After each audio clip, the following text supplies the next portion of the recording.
আল্লাহ তো নিজেই বলেছেন, ধৈর্য ধারণ করো, তোমার ভবিষ্যৎ তোমার অতীতের চেয়েও সুন্দর হবে। তাই আজকের কষ্টে ভেঙে পড়ো না।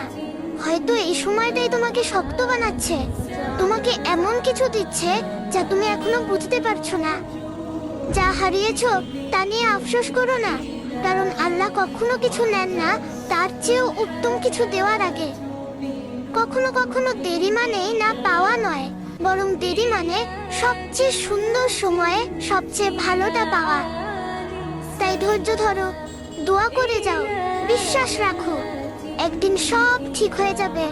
আর তুমি অবাক হয়ে বলবে, আলহামদুলিল্লাহ, অপেক্ষাটা সার্থক ছিল।